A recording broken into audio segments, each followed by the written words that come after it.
A very simple Devon versus Laletin Instagram poll is going viral in the arm wrestling community for one particular reason. Devon voted for Laletin Saginashvili to be the winner of this super match. Well, there can be some reasons for that. Number one, he accidentally did that. It's quite easy to be quickly scrolling through the Instagram stories and accidentally vote on something. That may most likely be the case here. Number 2, Devon is just trolling with us, as this post on Instagram is saying Devon is a savage LOL, he voted for Laletin. Well, I don't see the savage point here. I think we sometimes throw these words savage, beast, legend away like they're nothing. There were just two options, he voted for one of them. I don't see the savagery in that.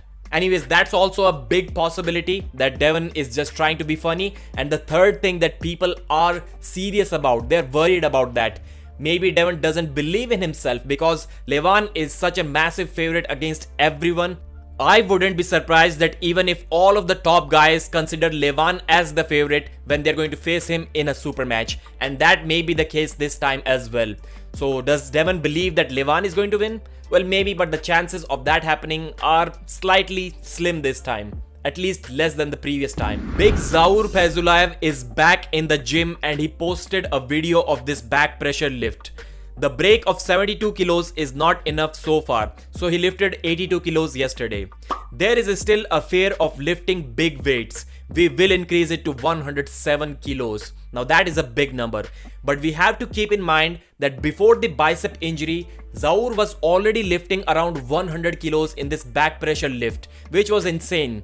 And right now, he's not even at 90. So while we were expecting him to dominate Vitaly Laletin again and again at the AMC tournament, it was not a practical expectation from him in my mind, because he is clearly nowhere near his best shape even now. And he has been competing for whatever reasons since then. So let's hope that Zaur is finally able to end this kind of not so good phase in his arm wrestling career and get back on the winning streak once again. In one of the previous videos, we discussed Kamil Jablonski's call out for Vitaly Laletin for a left arm super match.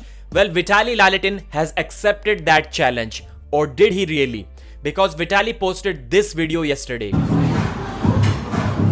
Kamil, are you ready? I am ready for our fight. My left hand waiting for you. And then he quickly removed that video. There can be some reasons for that, but it's quite clear that Vitali would like to have a super match against Kamil Jablonski. He is confident enough to have that super match. But maybe the promoters, Core Sports, they hold a contract over Vitali, so maybe they don't want to see this match happening yet. That's why they told him to remove that video. Or maybe Vitali himself realized something. Maybe he has some plans for that June date which they were talking about, and he didn't realize it at that time. There can be some reasons. It would be good if we try to guess those reasons in the comment section. I will be reading those.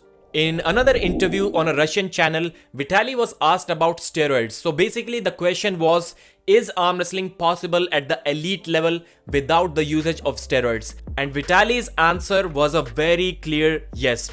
He said that Laletin Saginashvili, Evgeny Prodnik, Ivan Metushenko, we all were tested every year and we still won WAF championships. So there's your proof. It can be done at the top level without steroids.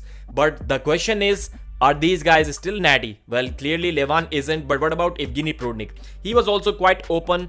Ivan Metushenko, Vitaly Laletin, he didn't talk about the current times. And I know it's kind of easy for an interviewer to ask these steroid questions to the guys who have already discussed it openly and publicly. And we arm wrestling YouTubers don't have enough guts, including me, at least till now, that we ask these questions to the guys who are kind of suspicious, to guess what they have to say about that situation. But still, it's a good move and it should be appreciated. And Ivan Metushenko had a similar opinion. He also said that it is entirely possible at the top level. But almost all of them were talking about the WAF level and not the professional super heavyweight super matches level.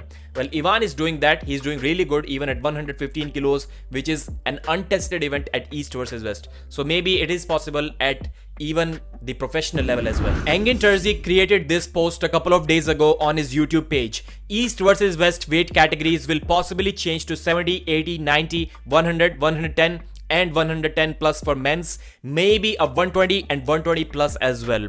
We will add 60 kg women's category, so that's cool.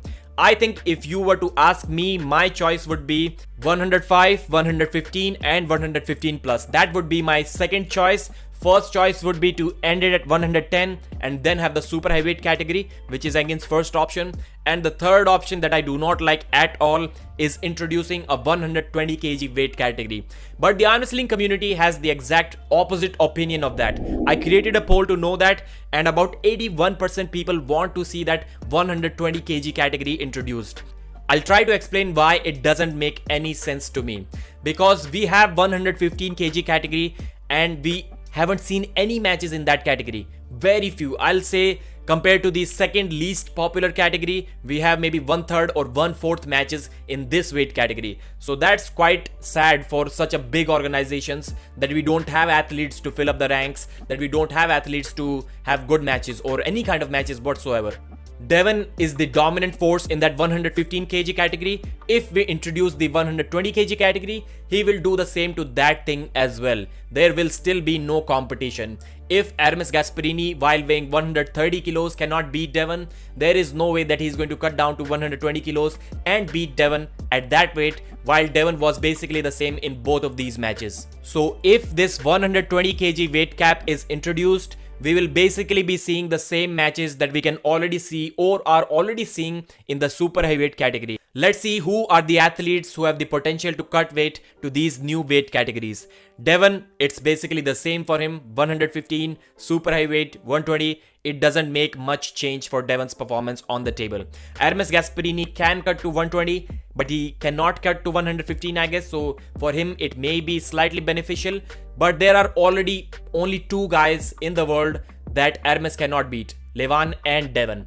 And Devon can still beat him at a lower weight, and Levan wouldn't be able to cut at a lower weight. So for Hermes, it can help him to get to number 2 instead of number 3, and then that's about it. On the left arm, yes, Artem Morozov can cut to 120 kilos, but he's the super heavyweight champion. So unless he wants to avoid Vitaly Laletin, that weight category wouldn't make any sense for him as well.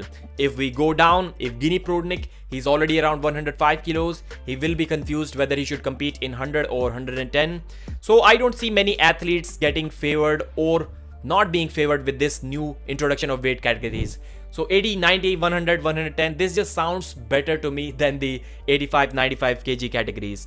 I'll say that David Samusha will be dethroned because Nurdalat Aider Khan is strong. He's fast, he's explosive. If Samusha cuts to 80 kilos, I think Nurdalat is going to beat him there. If Samusha goes to 90 kilos, which he most likely will because he's walking around at 87, 88 I've heard, then Sasha Andreev is going to beat him at that weight category. So the most dominant champion, I don't think his reign is going to last for too long. So that's it for this video. Thanks for watching. Like the video and subscribe.